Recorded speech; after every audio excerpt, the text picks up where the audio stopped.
What's up, guys? Welcome to Daily Dose of Reddit. This is your host that accidentally bought another copy of Black Ops 4 thinking it was a pre-order for Black Ops Cold War because I'm an idiot that doesn't look at what I buy. So I ended up spending $50 on a game that I already have with a bunch of cool extras, but I'm probably just going to return it even though it's a hassle. Anyway, Zach, and today's subreddit is r/ProRevenge. Alright, this story's called Better Check Your Facts Because People Know People. Had to post this one. It isn't petty, it isn't regular, and it ruined a guy's journalistic career. The internet has evolved quite a lot over the years. Some people may remember Usenet groups. I know I do. Used to have a lot of fun reading them. Kind of similar in a way to today's Reddit in a way. No matter what the subject was, someone would have a Usenet news group for it. But unlike today's Reddit, it was strictly text. You could download images, but they would take forever to download and could often be across several different messages. Just one of the messages missing, and you wouldn't get the image. Things then improved, download speed slowly got faster,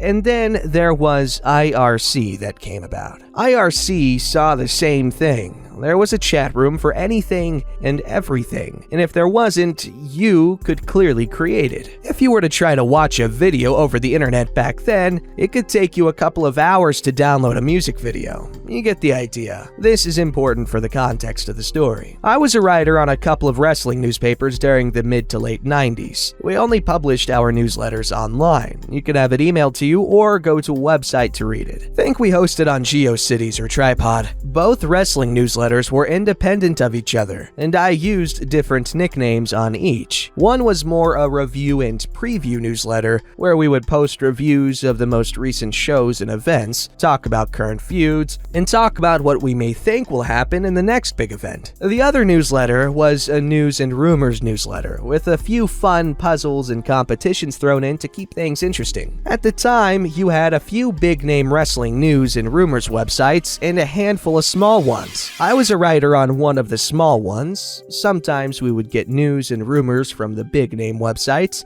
giving them credit where appropriate. Sometimes we would hear things from people in the business. Everyone had their sources of information. And sometimes we would make an educated guess on possible scenarios based on current trends in the industry. It did get a bit cutthroat at times, with some newsletters claiming that they broke the news first when it had already been published in other newsletters first. And you would even have some newsletters devote all of their time trying to rubbish the other newsletters for publishing false and misleading information. It was rumors. We did not always get it right. Through a couple of readers of my first wrestling newsletter, I learned of a huge surprise in the works for one organization, which could potentially lead to something happening at a big event coming up. I won't mention the surprise, but it involved a person from another sport. No other wrestling newsletter had reported it, so I included it as a rumor on the second newsletter. I was instantly rubbished by one of the major wrestling newsletters at the time, publishing a clearly nonsense rumor that would never happen, only for that very same newsletter to publish the exact same rumor 2 or 3 days later, and claim to be the first ones to publish it. This sort of stuff happened all the time. It did not bother me at all. Anyway, I happened to have a few wrestlers who actually read my first newsletter. No big names as such, but a couple of lesser-known wrestlers in the big organizations. I knew who they were, but refused to reveal their identities back then, and refused to reveal them now. One of them let me know of an unknown fact from a major match a couple of years earlier. It was to do with an injury that happened during a part of a match. This fact had never been published anywhere else at the time. I mentioned that I wrote for another wrestling newsletter that dealt with news and rumors, and asked if I could repeat the information. The wrestler said sure, but not to credit him. So I go ahead and publish the rumor. Straight away, I had another smaller wrestling newsletter say that it was nonsense. They said that it was impossible for the match to have continued had the injury happened. They then started a smear campaign on the second newsletter. I was getting spam emails constantly, virus attempts originating from the competition. The competition even went so far as to claiming that they had the full story of my wife of 10 years working as a hooker. Don't ask. They were trying to find anything to smear me with. There was more sinister and disgusting stuff, but I won't write it here. Why it got so personal, I do not know, but the funny thing was that at the time, I was a 22-year-old single university student, and if I had a wife of 10 years who was working as a hooker,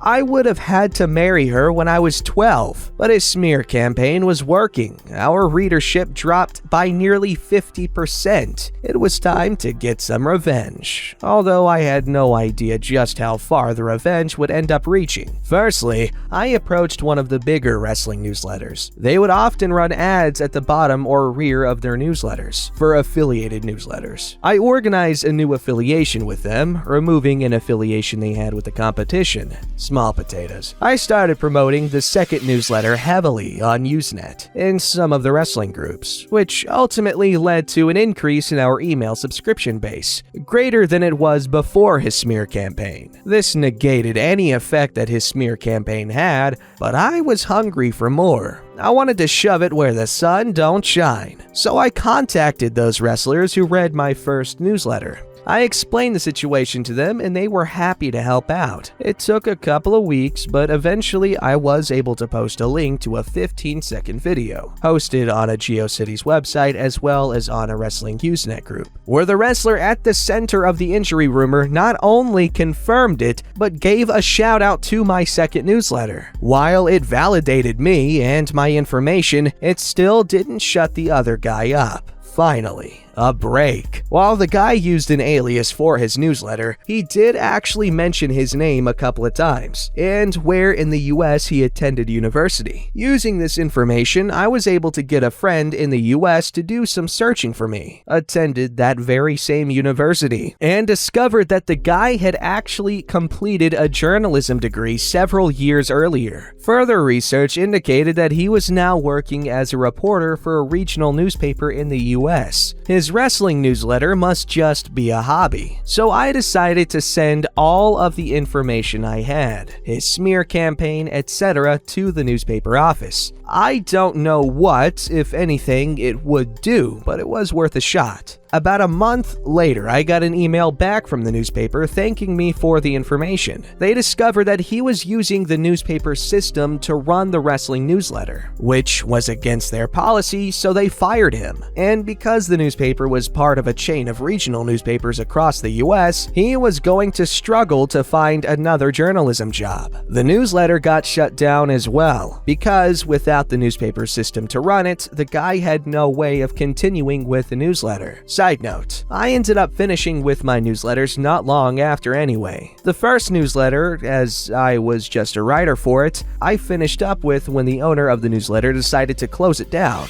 He didn't have the time to devote to it due to work commitments. The second one, I started off as just a writer and contributor, then took over their competitions, then eventually took over their whole newsletter. Original owner didn't want to do it anymore, but in the end, I was finishing up at university. I had to move on with my career, so I closed it down. Wow, that was quite the story. Is this like WWE wrestling? Because that is the wrestling I might have kept up with at the time. Wait, when was this? Wait, no, late 90s. I was born in 99, so that doesn't count. But anyway, I used to be big into wrestling, so this is pretty cool. And it's really cool to read about people in the stuff they would do in the 90s on the internet, because it's a very, very different thing now. Alright, this story's called Jackass Manager Gets His Comeuppance. Entirely too many years ago, I started to work at a fast food company. Let's call it Southern State Not Baked Poultry. Southern State Not Baked Poultry wasn't a bad first job. I was 16, and the assistant manager at that location was my best friend's stepdad, so we took what was tedious and menial and tried to make it fun. He was actually a really good manager and genuinely cared about the people who worked for him. We would do silly stuff before the store opened while we were doing prep. He would have music playing loudly from his office. As long as everything got done and done well, he really didn't care if we had fun doing it. We'll call him Larry. This story is not about him though. This story is about our store manager. We'll call him Tim. Tim was the exact opposite of our assistant manager. Everything had to be taken seriously. fun was outlawed. I genuinely hated working with Tim. Tim was an egocentric, power-hungry, petty little man with delusions of grandeur because he was a manager for Southern State Not-Baked Poultry. Tim's approach to managing was to work the employee until they burned out. When they did, fire them and hire someone else. Needless to say, morale when Tim worked was in the garbage. Tim hated that crews would prefer working with Larry instead of him. He hated that crews had fun when Larry was working. He hated that our store's numbers were always better when Larry worked. Mostly, he just hated everyone. But one thing that he absolutely hated was a silly little thing Larry did. If it was before the restaurant opened, he would stick his tongue between his teeth and lower lip and shout out a "Ha!" name to whichever employee had just walked in. It sounded absolutely ridiculous. I would always do the same thing back, which ended up sounding something like, "Ha, Wowie!" A perfect example of what an ass Tim was is this. There was a young woman who, due to a variety of stressors, attempted to commit, after a particularly grueling shift working with Tim. After she had recovered, she came back for her last paycheck. And Larry was working. Not a coincidence. She called the store to find out what day he was working. So Larry sat her down in the lobby, bought her lunch, brought her last paycheck out, and sat and talked with her for about an hour. It was after the lunch rush, and he had the time. So he made sure she was doing okay now, talked about whatever she wanted to talk about. By the time she left, she was smiling, but had tears on her cheeks. She had never had someone just sit and listen and let her talk out everything that was going on. Well, the next day, Tim had come in and hauled Larry into the office. His words, and I can quote them exactly because the office was a tiny little cube with no ceiling, just a place to stash paperwork and a computer, were, "The next time the sad, horrible thing Queen comes in, tell her to do it right next time." So now you have a clear picture of exactly how petty and vindictive this little man was. Here is where the revenge starts. We were scheduled to have the regional and national bigwigs for Southern State Not-Baked Poultry come through our area for an annual inspection. Tim had his eyes set on being one of those bigwigs, at least for the region. Why wouldn't he be? He did everything by the book. That automatically made him a good manager, at least in his eyes. Everything had a checklist and a procedure and a set of written instructions in the book. And if you couldn't meet the expectations set forth in the book, well, Tim would yell at you and berate you, because that's how a manager manages, you see? Well, before the bigwigs got to our store, we knew what day they would be coming. Several of us had agreed that on the day they had come through, we would all screw up just enough to get Tim to blow his cool. Because our regional manager and the national bigwigs all believed that Southern State Not-Baked Poultry was a family company and that employees were valuable team members. The day in question arrived, and the bigwigs were there for their big tour. Whoops! One of the fryers hadn't had the oil replaced last night. Oh look! The shaker table hadn't been cleaned. Darn it! We've got way too much coleslaw made up, and we won't get through it before we have to toss it. Crap, we don't have enough chicken poultry in the cooker to fulfill the lunch rush. Man, someone forgot to preheat the second cooker. You get the picture. After the second time I took a minute too long to get a basket of chicken poultry into the cooker, Tim absolutely lost his dookie. Yelling, cursing, throwing things. He actually physically pushed me away from the breading station in the middle of the lunch rush, while the regional manager and several bigwigs from national stood there, while we had a line of several people deep at both cash registers and a lobby full of people eating. Tim stood there, gulping like a fish. His mouth was moving like he was trying to say something, but no sounds were coming out. The room was absolutely quiet, other than the beeping of a fryer that was done. I looked at Tim. This was the moment we had all been gearing up for. I looked down at where he had pushed me, a set of handprints in flour on my chest. And I cut loose into him, yelled at him that I quit, took off my apron and threw it at him.